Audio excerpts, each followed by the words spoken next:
ఎన్డీఏలో టీడీపీ చేరే అవకాశం ఉంది. బీజేపీ రాష్ట్ర నాయకత్వం జనసేనతో అధిష్టానం చర్చల తర్వాత ప్రకటన వెలువడవచ్చు. ఢిల్లీ పర్యటనలో చంద్రబాబును ఎన్డీఏలోకి రావాలని బీజేపీ ఆహ్వానించింది. దేశ రాష్ట్ర అభివృద్ధి కోసం ఎన్డీఏతో కలిసి పనిచేసేందుకు టీడీపీ సిద్దమైనట్లు సమాచారం. ఏపీలో వైసీపీని గద్దె దించేందుకు చంద్రబాబు వ్యూహరచన చేస్తున్నారు. బీజేపీ అగ్రనేతలు అమిత్ షా, జేపీ నడ్డాకి ఏపీ రాజకీయ పరిస్థితులు వివరించారు. టీడీపీ, బీజేపీ, జనసేన బలాలు, గెలుపు అవకాశాలపై అమిత్ షా, జేపీ నడ్డాకు చంద్రబాబు వివరించినట్లు తెలిసింది.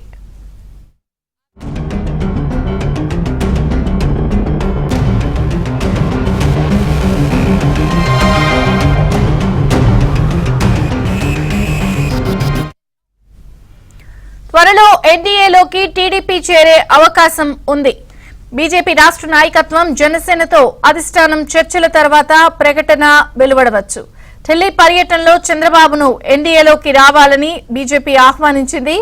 దేశ రాష్ట్ర అభివృద్ధి కోసం ఎన్డీఏతో కలిసి పనిచేసేందుకు టీడీపీ సిద్దమైనట్లు సమాచారం. ఏపీలో వైసీపీని గద్దె దించేందుకు చంద్రబాబు వ్యూహరచన చేస్తున్నారు. బీజేపీ అగ్రనేతలు అమిత్ షా, జేపీ నడ్డాకి ఏపీ రాజకీయ పరిస్థితులు వివరించారు. టీడీపీ, బీజేపీ, జనసేన బలాలు, గెలుపు అవకాశాలపై అమిత్ షా, జేపీ నడ్డాకు చంద్రబాబు వివరించినట్లు తెలిసింది.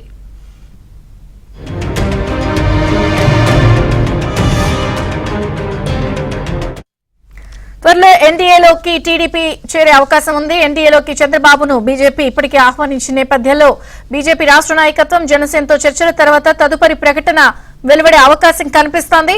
మరిన్ని వివరాలు ఢిల్లీ బ్యూరో చీఫ్ కృష్ణ అడిగి తెలుసుకుందాం. కృష్ణ, విజయ్ చంద్రిక, నిన్న ఏదైతే అమిత్ షా అదేవిధంగా బీజేపీ జాతీయ అధ్యక్షుడు జేపీ నడ్డాలతో చంద్రబాబు నాయుడు భేటీ అయ్యారు. సుమారు గంట సేపు ఆ భేటీ జరిగింది. ఆ భేటీ జరిగిన తర్వాత ఏదైతే ఆ భేటీలో ఏదైతే అంశాలు చర్చకు వచ్చాయో ఆ అంశాలన్నింటినీ కూడా ఎంపీలతో, టీడీపీ ఎంపీలతో కూడా ఇక్కడ ఆయన చంద్రబాబు నాయుడు చర్చించారు.